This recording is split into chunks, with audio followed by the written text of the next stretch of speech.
7h32. Le port est calme. Nous sommes un 4 août. Et pour la plupart des habitants de ce pays, autrefois appelé la Suisse du Moyen-Orient, qui tel un phénix s'était déjà relevé 7 fois.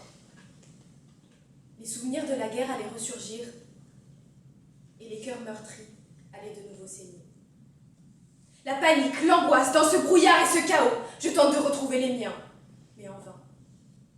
Alors, les livres supportent-ils ce qui est trop lourd pour notre dos? Monsieur le Président, messieurs les jurés, que le monde soit beau ou cruel selon qui nous sommes, nous aurons tous à porter sur notre dos le poids de quelque chose.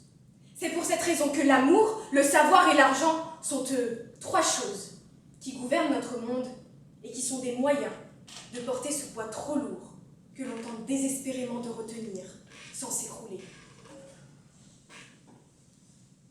L'amour de ma vie, lui, par exemple, il s'appelle livre. Il est si beau, il aime me caresser, me lécher. Surtout quand il le fait pour me réveiller le matin. Livre, c'est mon compagnon de route, ma béquille. Ses poils me manquent et sa queue aussi. Les lévriers, vous savez, c'est très affectueux comme race et très attachant. Livre, il me porte toutes les douleurs de mon quotidien. Lorsque je suis triste, que je me sens seule et que cette tristesse est beaucoup trop lourde, tellement lourde que j'en ai du mal à me relever, il est là. C'est un ami sur lequel vous pouvez compter quand les épreuves de la vie sont trop lourdes à porter. C'est un pilier.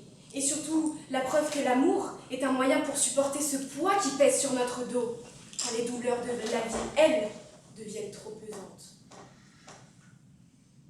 Monsieur le Président, messieurs les jurés, ce n'est pas seulement l'amour qui porte ce qui est trop lourd pour notre dos, mais aussi les livres. Et j'entends bien par livre l'argent, la moula. Nous en venons alors au second moyen. Parce que oui, nous le savons tous, l'argent est capable de porter tous les maux du monde à lui seul. Vous pouvez répéter autant que vous voulez à un pauvre que l'argent ne le fait pas le bonheur. Croyez-moi, il ne vous croira jamais, simplement parce que tout cet argent serait la solution miracle pour tous ces problèmes. Les livres, au bout du compte, représentent de l'argent, que ce soit la livre sterling, la livre égyptienne, la livre libanaise ou la livre turque. L'argent règne. Alors, lorsque l'on n'a pas cet argent, l'on ne peut pas s'acheter de quoi se nourrir, se vêtir ou se loger. Donc le poids de la faim, le poids de la tristesse et le poids de la pauvreté deviennent trop lourds à porter sur notre dos.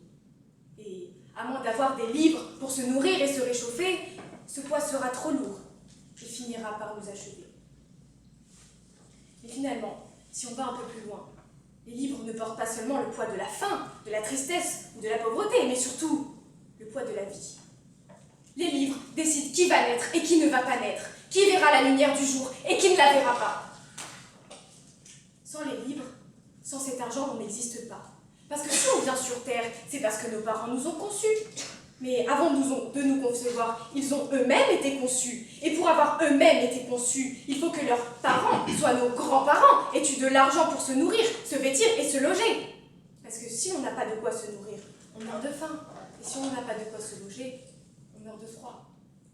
Et pour concevoir des enfants quand on a froid, c'est compliqué. Ça marche pas. Et si ça marche pas, il faut du Viagra. Mais même le Viagra, on n'a pas d'argent pour l'acheter. Donc, pas de Viagra, pas de Laura. Donc nos grands-parents ne peuvent pas faire d'enfants, nos parents non plus, et du coup, on n'existe pas.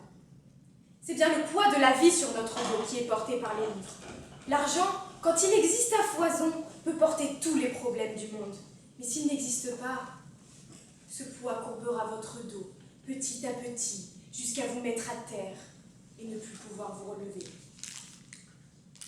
Monsieur le Président, messieurs les jurés, nous en venons maintenant au troisième